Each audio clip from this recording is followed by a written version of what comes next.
Hello everyone, good morning, welcome to my new video. So दोस्तों, कैसे हैं आप सभी? आई होप कि अच्छे होंगे।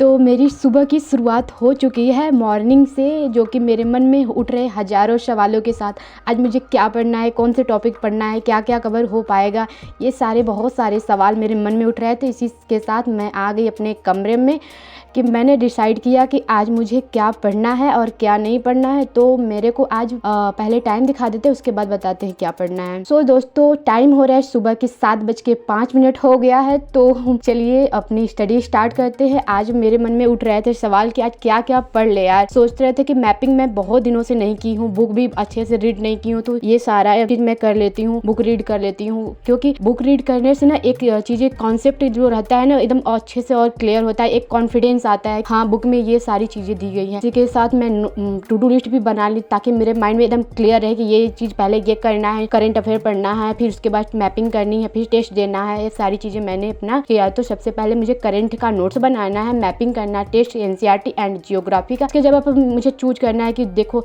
या तो मैं एनसीईआरटी कंप्लीट करूंगी या कुछ भी कर लूंगी। इसके बाद मेरा ये नोट्स है, जो कि मैंने नोट्स अपना बनाना है मुझे, क्योंकि मैं करंट का नोट्स बनाती हूँ।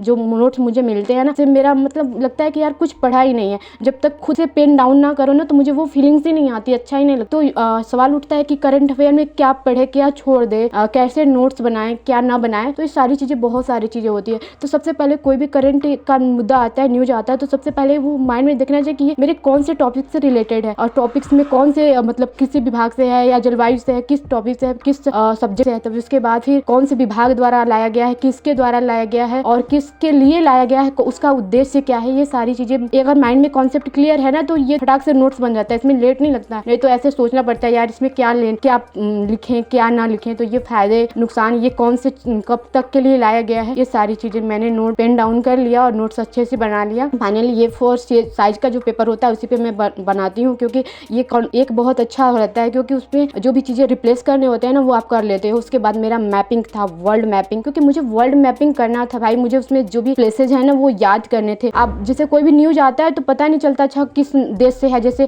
सोमालिया से है, दक्षिण अफ्रीका से है, अमेरिका से है, तो उसके जितने भी राज्य हैं वो सब पता होता है ना, तो अच्छा रहता है कि एकदम क्लियर रहता है, अच्छा इस महासागर इस सागर से है। उसके बाद मैंने कहा कि अब मैं पेन डाउन करती हूँ, थोड़ा सा मैपिंग करती हूँ। तो मैंने ये बनाया। फाइनल कुछ अच्छे नहीं बना, फिर भी मैंने ट्राई किया कि मुझे पेन डाउन खुद से करना है, खुद से बनाने हैं, ताकि मेरा एकदम अच्छे से मैं एग्जाम हॉल में बना पाऊँ। उसके बाद मेरा नेक्स्ट टारगेट था, जो कि मुझे टेस्ट देना था। तो टाइम देख लेते हैं, टाइम कितना हो रहा है, 10:32 हो गया है दोस्तों। तो चलिए अपना टेस्ट देते हैं। जो भी मैंने एक हफ्ते में पढ़ा है उसको डीपीपी सॉल्व करते हैं, क्योंकि डीपीपी सॉल्व करने से पता चलता है अच्छा इस टाइप से क्वेश्चन आते हैं। तो ये रहे मेरे क्वेश्चन, जो कि फिजिकल ज्योग्राफी के हैं। तो मैंने सोचा कि पहले फिजिकल ज्योग्राफी के क्वेश्चन सॉल्व करते हैं, फिर उसके बाद मैंने एनसीईआरटी पढ़ा, उसके क्वेश्चन सॉल्व करने हैं, उसके बाद फिर हिस्ट्री के। तो फाइनली दोस्तों देखते हैं कितने क्वेश्चन सही हुए। मुझे मैटर नहीं करता कि क्वेश्चन सही कितने हुए, कितने गलत हुए, मुझे रहता है कि क्वेश्चन किस टाइप से आएंगे ये है। तो कुछ क्वेश्चन मेरे 6 थे, तो इसमें से 4 क्वेश्चन सही हुए हैं, 2 क्वेश्चन गलत हो गए, कोई मैटर नहीं करता है। मुझे समझ में आया कि अच्छा इस टाइप से क्वेश्चन आते हैं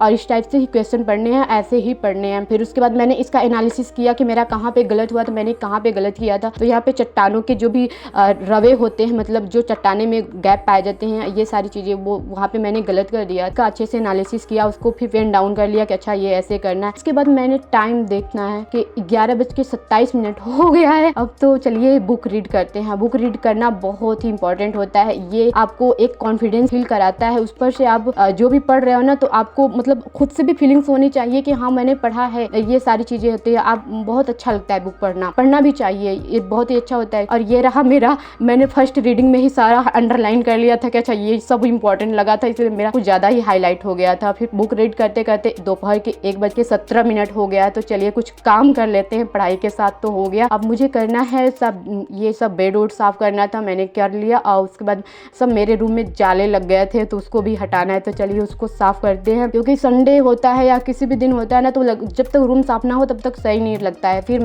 मैं सब नहा धोकर फ्रेश होकर आ गई। मेरे को खाना था, भूख बहुत तेज लगा था फाइनली दोस्तों। तो ये खाना खा रही है और मेरे शकल पे ना जाइएगा, मेरा शकल थोड़ा सा बिगड़ा है क्योंकि मैं नाइट में बहुत नाइट तक मतलब 1-2 बजे तक स्टडी 2-3 बजे तक की हूँ। इसकी वजह से सब पूरा आग भरा भरा सा है, लग ही नहीं रहता अच्छा कुछ। टाइम देखते हैं 4:55 हो गया है शाम हो गया है। जब फिर मैंने सोचा कि हिस्ट्री के पढ़ लेते हैं, ज्योग्राफी अभी नहीं पढ़ते हैं, तो मैंने हिस्ट्री पढ़ना था तो चले हिस्ट्री की क्लास लेते हैं। और हिस्ट्री बहुत अच्छा लगता है मुझे, कोई भी सब्जेक्ट बहुत अच्छा है। मैं चूज नहीं करती कि मुझे यही पसंद है, ये पसंद है, मैटर नहीं करता। आपका पसंद वहाँ कोई मैटर नहीं करता एग्जाम में। जो एग्जाम हॉल है, जो एग्जामिनर है वो क्या पसंद करते हैं वो मैटर ज्यादा करता है। तो दोस्तों यहाँ पे देखो मेरा क्लास फिनिश होने वाला है। सर बता रहे कि अच्छे से रिवीजन करती रहे क्योंकि रिवीजन बहुत इंपॉर्टेंट होता है किसी भी चीज के लिए, रिवीजन ही की हुआ है। तो दोस्तों टाइम हो गया है 8:10। तो चलिए अपनी ब्लॉग को यहीं पे एंड करते हैं और आपसे मिलते हैं नेक्स्ट ब्लॉग में। उससे पहले जो भी मैंने टारगेट